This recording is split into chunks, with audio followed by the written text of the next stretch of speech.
Dear listener, this is a story not just about fire that burns in hearths, but about the flame that burns within. A tale of defiance, of pain that doesn't fade, of freedom that comes at a price. A story of one titan who refused to kneel, even before Zeus. This is the tale of Prometheus. The world had yet to take shape. Humans had just risen from all fours and were learning to walk upright. But thinking was still foreign to them. They scavenged among rocks and cold, gathered berries that brought death, feared the lightning and whispers in the dark woods. They knew no fire, no word, no sense of self, and yet in each of them a spark flickered, not a physical one, but something deeper, potential, vision, a future even Zeus could not see. Prometheus saw it.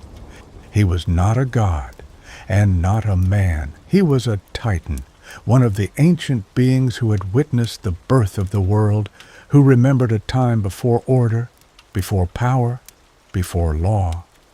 Prometheus never believed the world should be ruled by fear. He was fire in a frozen kingdom of dominance. His brothers, Atlas, Menœtius, Epimetheus, chose their own paths. Some surrendered to Zeus, others were destroyed. Only Prometheus remained, torn between allegiance and rebellion. Not loyal, not treacherous, something more dangerous, free. He sat atop the mountain, watching humans, day by day, year by year. They lived in darkness, died in cold, couldn't count the passing days, had no future. Yet in their eyes, especially in the eyes of children, shimmered, naked, helpless curiosity. And that struck him more deeply than any lightning bolt hurled from Olympus. Not loyal, not treacherous, something more dangerous, free. He sat atop the mountain, watching humans, day by day, year by year. They lived in darkness, died in cold, couldn't count the passing days, had no future. Yet in their eyes, especially in the eyes of children, shimmered, naked, helpless curiosity. And that struck him more deeply than any lightning bolt hurled from Olympus. One day, he asked Athena, why were they given nothing? Because they were not made for power, she said. They were made to obey. But what if they are capable of more? Then they will become dangerous, to themselves, to us. That was the moment Prometheus made his decision. Not a sudden choice, but a deep, inward one. He would not wage war. He would not throw bolts at Zeus's throne. He would simply do what was right. He entered Hephaestus's forge, not by night, not in secret. He appeared calmly, silently. Hephaestus glanced at him through the smoke and sparks, not pausing his hammer. I know why you've come, he said, and you know what it will cost. I do. Fire is the beginning of everything, even war, but also of creation. Hephaestus said nothing. He simply handed him a stalk of dry reed and returned to his work. Prometheus carried the fire carefully, like a soul. In the hollow of the reed, a pure spark, not one that destroys, but one that awakens. When he came down to the first people, they recoiled in fear. He didn't speak. He simply touched moss with the spark, and light flared. They froze. Then slowly they reached toward the warmth. Gasps of awe turned into the first laughter. It was the birth of a new world. Zeus saw the fires below and was silent, but silence was a storm. He did not shout. He called no counsel. He simply passed sentence. Hermes found Prometheus on the mountainside. You knew this would happen. I did. And still you acted. because if not me, then who? No guard seized him, no blows were struck. They simply led him to the peak, to the very cliff where he had once watched the world. And there they chained him with shackles forged of silence and pain. Each day the eagle came and tore at his body, not just physically, but spiritually. It devoured his liver, and with it his endurance, his calm, his strength. Each night it grew back, each morning it began again. But Prometheus did not scream. He wasn't afraid of agony. He heard other sounds, laughter of children around fires, women singing while drying grain, men forging bronze. These sounds rang within him as talons ripped flesh. They became his shield, not against pain, but against meaninglessness. Every drop of torment was the price of freedom. Decades passed. People learned to smelt metal, to build walls, to count time. They forgot the name, but not the gift. Fire burned in their homes and in their hearts. It became a symbol of defiance, of striving, of creation.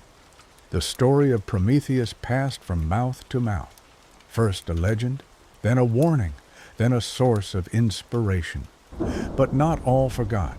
Heracles came, walking his own path, completing his own labors, searching for truth. He found Prometheus bound, saw the chains, heard the tale, and without hesitation drew his bow and slew the eagle, then tore the chains apart. "Why did you do this?" asked Prometheus. "Because your suffering is not justice," said Heracles, "and your act was no crime." And in those words was victory, not in rebellion, not in strength, but in understanding, that even gods must learn to see deeper. Prometheus never returned to Olympus. He was no longer a titan, nor a prisoner, nor a hero. He became a watcher, a shadow in the story, and every time someone lit a fire, he heard it and smiled. Because fire is not just flame. It is choice. It is resistance. It is humanity. It is Prometheus.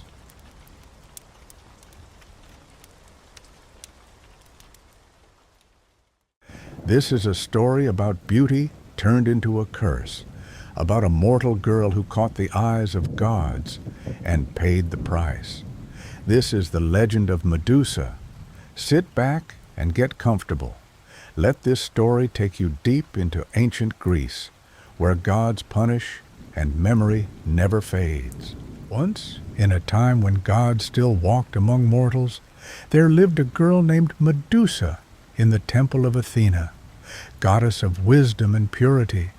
She was not immortal, had no powers, no weapons, but she possessed something else, beauty. A beauty so striking it made people stop in their tracks and gaze at her as if she were a goddess herself. Her eyes were as deep as the sea, her hair soft waves cascading down her shoulders. They said even the sun slowed in the sky to catch a glimpse of her. People came to the temple not just to pray, they came to see her. And the more eyes that turned toward her, the more her name spread. And one day, that name reached the sea. Poseidon, god of the oceans, ruler of endless tides, heard it. Whether it was desire, whim, or fury at a mortal outshining immortals, no one knows. But Poseidon came to the temple, to the sanctuary where no lust, no mortal sin should ever enter. What happened there is lost in shadows. Some say he seduced her, others that he forced her. But when silence returned to the temple, so did the gaze of a furious goddess, Athena, whose temple had been defiled. She did not punish Poseidon. God punishing God was a different matter. But a mortal girl? She could be broken, and so she cursed Medusa.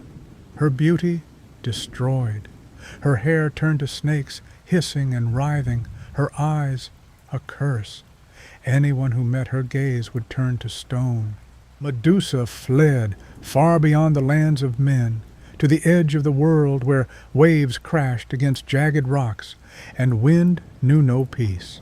She was no longer a girl. She had become a monster, a Gorgon. Of the three sisters, only she was mortal. Only she could be killed. But was she still alive? Her name became a whisper of terror. Warriors who entered her lair never returned. Only statues remained, frozen faces of those who dared to look. Years passed. Cities rose and fell, but the legend of Medusa endured.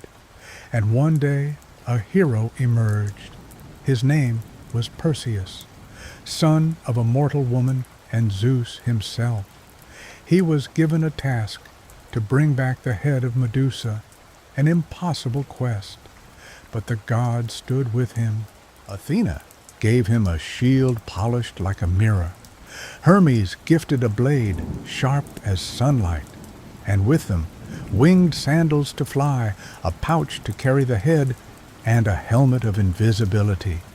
Perseus reached the lair of the Gorgons. He never looked directly, only into the reflection. Among the stone corpses and the shadows, he saw her, Medusa, sleeping, silent, twisted, forgotten. He stepped forward, lifted the blade, and with a single strike severed her head. But from her neck came no scream. Instead, life. From her blood rose Pegasus, the white winged horse, and Chrysaor, a golden-sworded giant. From her death, new myths were born. Even severed, her head held power. Perseus turned beasts, kings, and enemies to stone with her gaze. And then he gave it to Athena.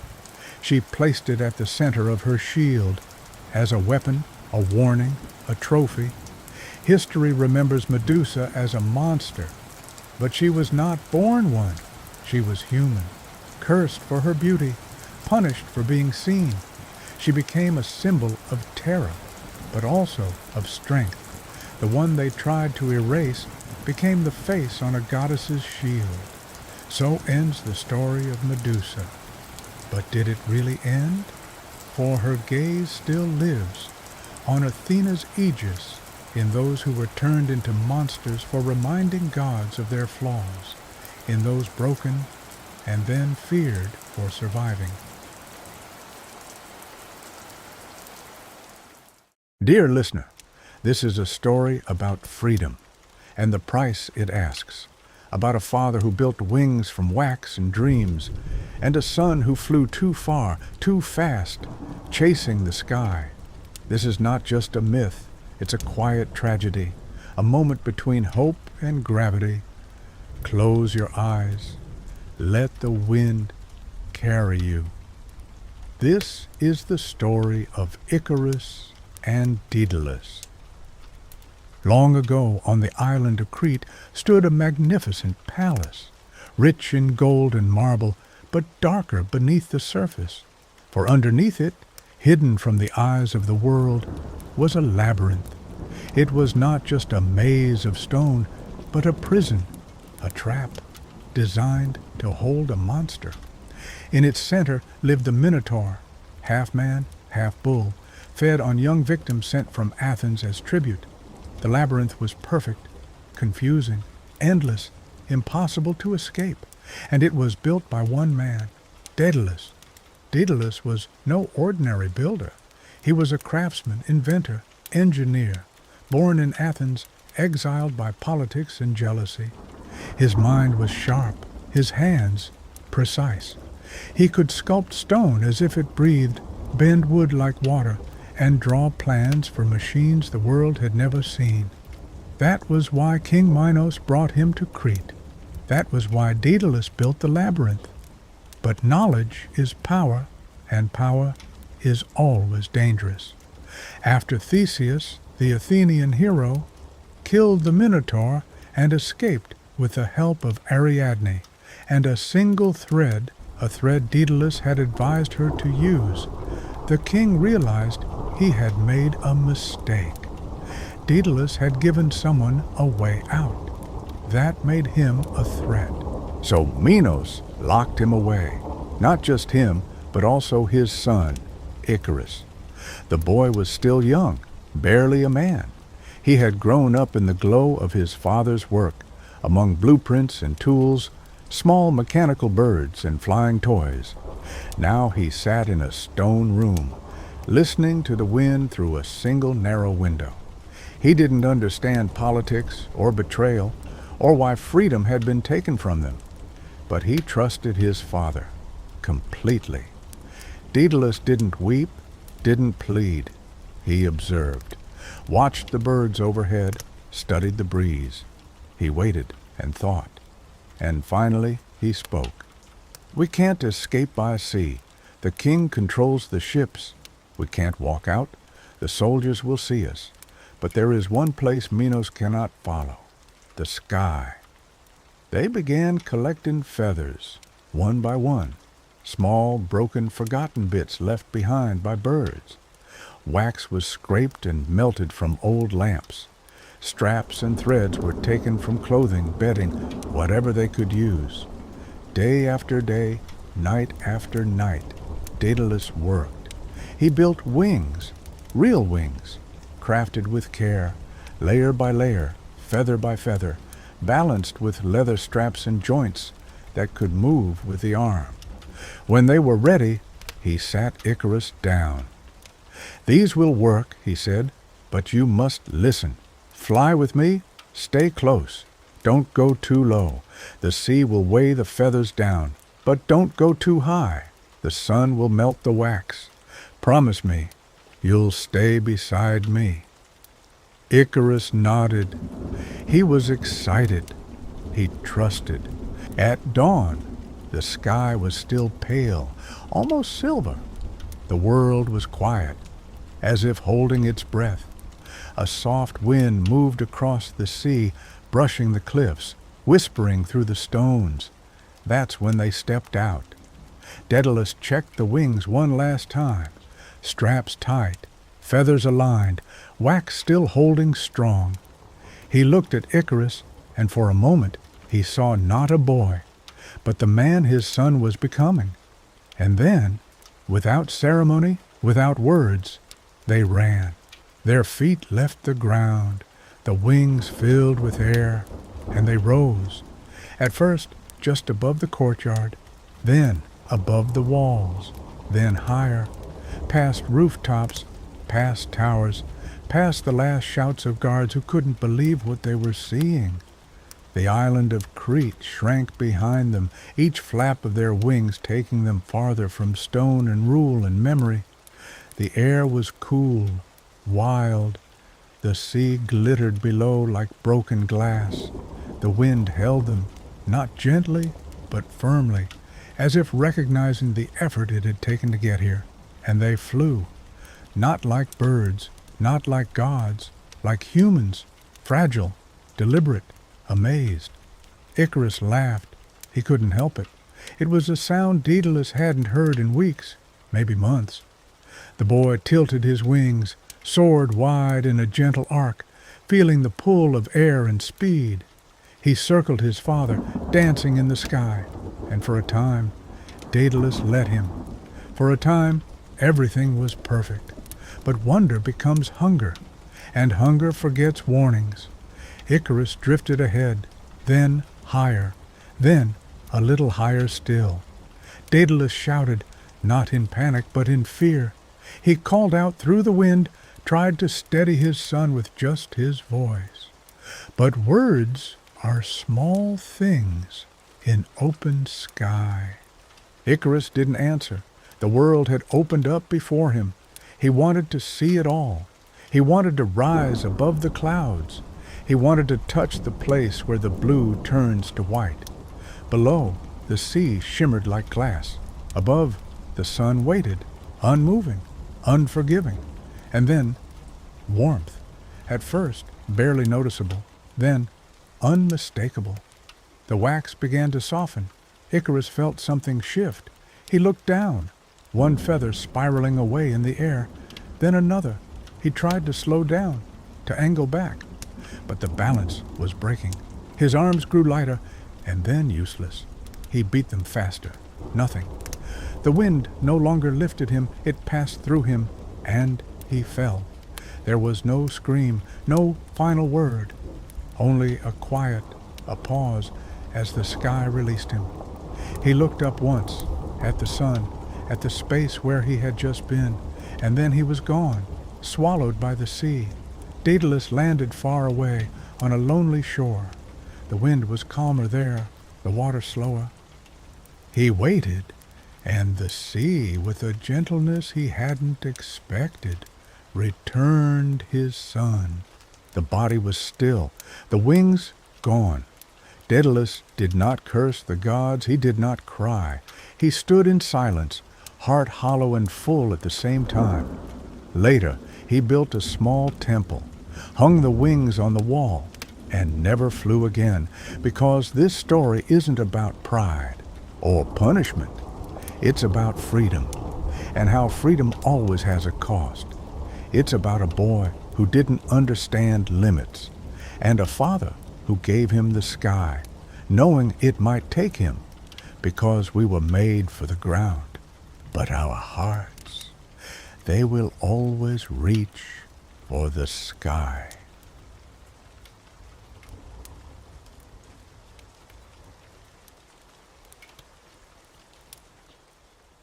Dear listener, this is a story about love that didn't end with death, about a musician whose song silenced the underworld, and about how a single glance can change everything. This is the legend of Orpheus and Eurydice. Make yourself comfortable. Let this story take you through love, loss, and a hope that dared to reach beyond the grave. Orpheus was born in Thrace, a rugged land of mountains and winds. His mother was Calliope, the muse of epic poetry. His father, some say, was a king. Others believe it was Apollo himself. Either way, Orpheus was not like other men. He had a gift. From a young age, he played the lyre with such emotion that the world around him seemed to respond. Trees leaned closer. Animals sat still. Even rivers quieted to listen. His music didn't just entertain, it moved things. He traveled from city to city, admired by kings, crowds, and even gods. But nothing he found on those roads ever truly held him until he met Eurydice. She wasn't a goddess or a mythic figure, just a quiet girl with calm eyes and a presence that stilled the noise around her. Unlike others, she didn't beg for a song. She simply listened and stayed. Orpheus played for her once, and that was all it took. From that moment, they were together. They lived simply, no palaces, no temples, just shared mornings, slow walks, and music beneath trees. Their love didn't need grand gestures. It was enough. But in Greek stories, peace is rarely left untouched. One day, while walking in the woods, Eurydice stepped on a hidden snake. Some say she was being followed by an unwanted admirer. Others say it was fate. Either way, the bite was swift. She died before help could reach her. Orpheus arrived too late. Losing her broke him in a way no song could express. And so he did what no one else had ever done. He decided to bring her back. The path to the underworld was long, cold, and silent.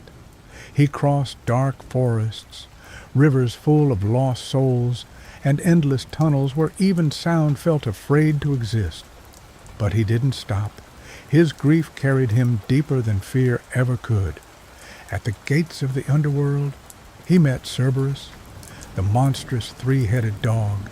Instead of fighting, Orpheus played. The beast, confused at first, lay down quietly, its eyes closed. Even here, his music had power. As he moved through the realm of the dead, spirits turned toward him. Some wept, Some smiled. Many simply listened. For a moment, the world of the dead was not cold. It was quiet and alive. Finally, Orpheus stood before Hades and Persephone. He didn't beg. He didn't plead. He simply played. His song told them what words could not, about love, about loss, and the silence that follows someone who once brought music into your life. When he stopped, there was no applause, just silence. And then, a decision. Hades agreed to release Eurydice, but with one condition: she would follow behind Orpheus as they left. He could not turn around to look at her until they both reached the surface. If he did, she would be lost forever. Orpheus accepted. Their journey back was long. He couldn't see her, couldn't hear her breath, only the sound of footsteps behind his own. Step by step, they moved through shadows. He never spoke. She never called out. That was the rule. But doubt is cruel. As the light of the living world appeared in the distance, fear crept in. What if she wasn't really there? What if the gods had lied? What if he was walking alone? Just a few steps from freedom, Orpheus gave in. He turned his head, and there she was, her eyes filled with love and trust. Her hand reached toward him. Then she vanished, slowly, without sound, pulled back into the dark, gone forever. Orpheus walked the rest of the way alone. The world was the same, but he was not. He no longer played songs of joy or wonder, only quiet music, grief wrapped in melody. Some say he went to the mountains, living far from people. He played only for the wind and stars. He never tried to love again. When he died, the gods placed his lyre among the stars. It still hangs there, quiet and distant, because some stories don't need a happy ending to live forever.